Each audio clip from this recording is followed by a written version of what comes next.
I'm 53 years old, and I've been smoking marijuana my whole life.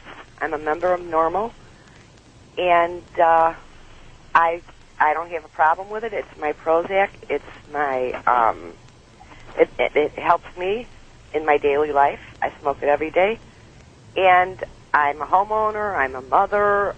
You know, I'm fine. Ma'am, you say it helps you in your daily life. Is it for medicinal purposes? Is it prescribed by your doctor? No. Do you smoke it with your children? No. Mr. Horton? No.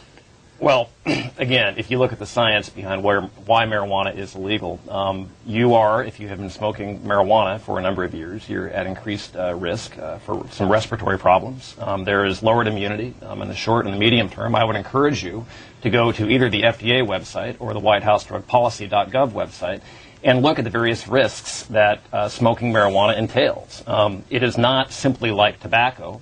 It is, in addition, it's an addictive drug, which tobacco, of course, is as well, but it carries even more risk in many ways. So I would encourage you not to do this, and to not only perhaps talk to your doctor, but to seek some help for this, because it is an addictive drug.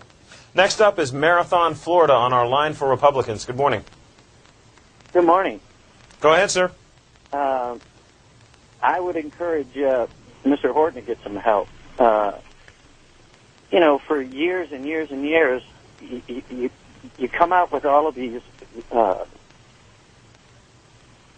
statistics, but the FDA has to have their funding, and of course they're going to agree with what you say.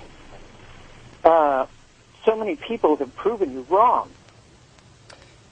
Can I respond to that? Go right ahead. You know, actually, and this call is probably one example. My life, and all of our lives, I think, in my office would be a lot easier if we could simply come out and say, you know what, you're right. Smoking marijuana is medicine. But the problem is, that's not what the facts say. There are a lot of people in this country who want the facts to be that smoking marijuana is a medicine, but the FDA, in a non-political way, based on science, took a serious look at this. Now, let's be clear about this.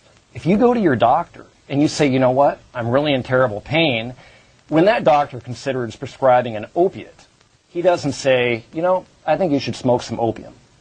He prescribes maybe Vicodin or some sort of a pill that has a regulated dosage.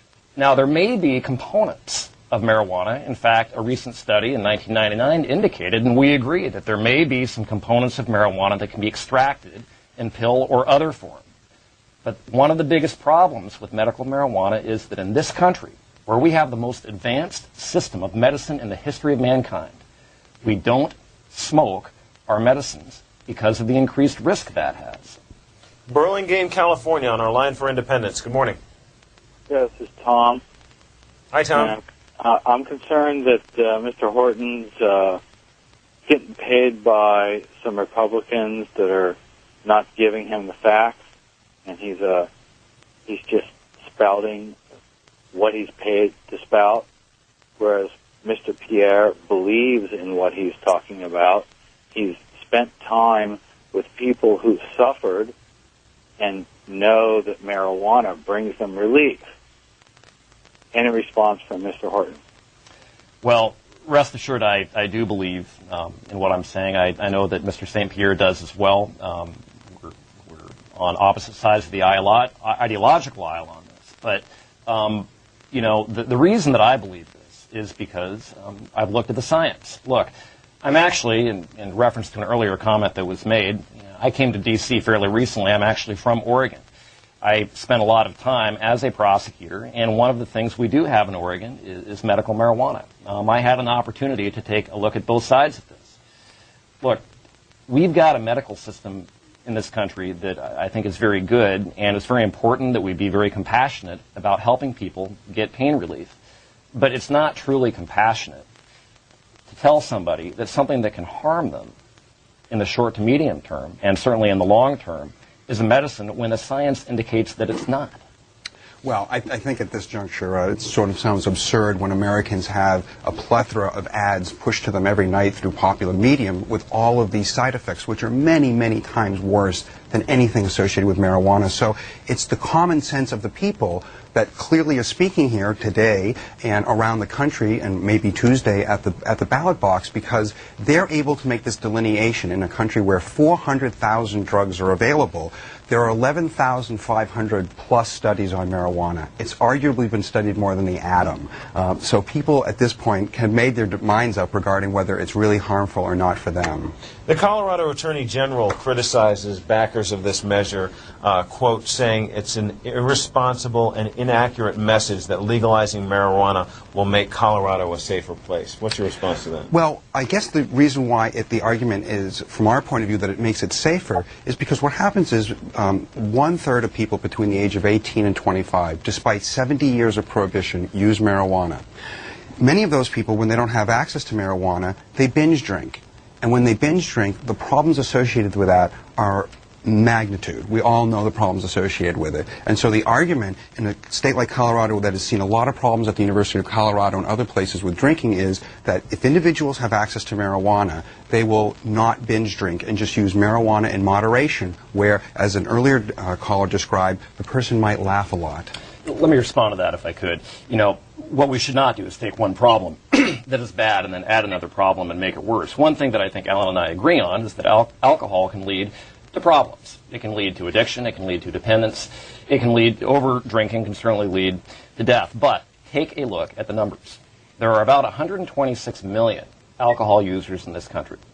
We have about 14.6 million marijuana users. Now, nobody would disagree with the fact that there are problems, both health problems and even driving under the influence of drugs, etc., associated with marijuana use.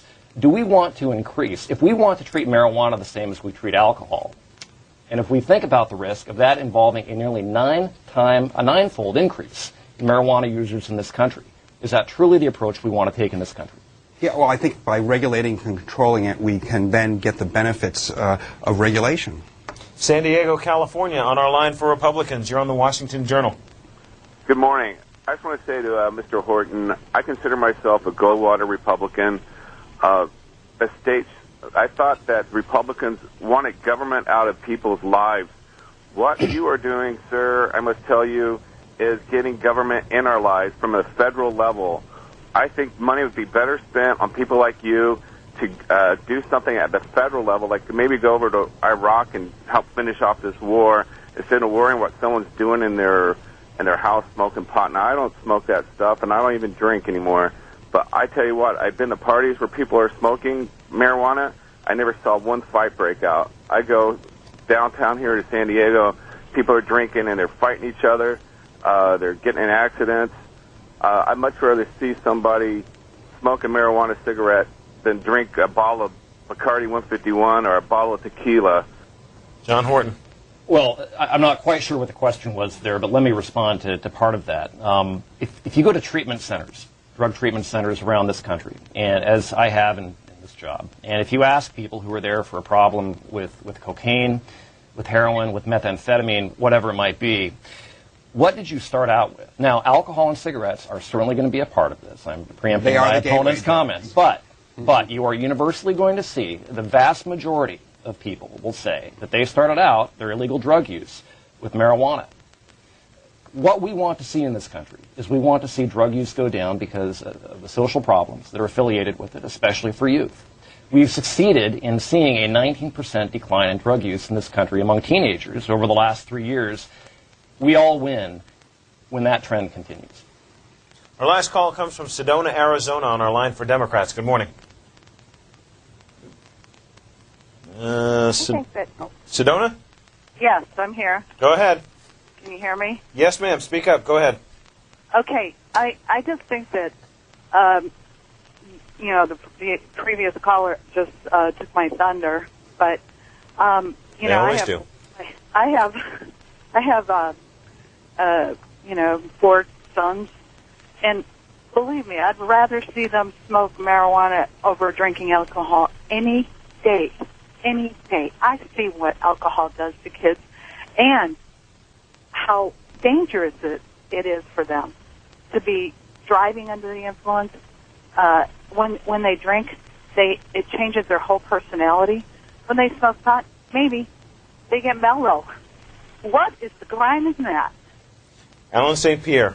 Well, I think if I'm not incorrect, we did not take a single caller today who disagreed with who agreed with the federal government's position. That needs to be noted. But let's just backtrack a little bit here. Marijuana is not a gateway drug. It is the first illegal drug that people use because after 70 years of prohibition and the DARE program and the Partnership for a Drug-Free America, it doesn't work.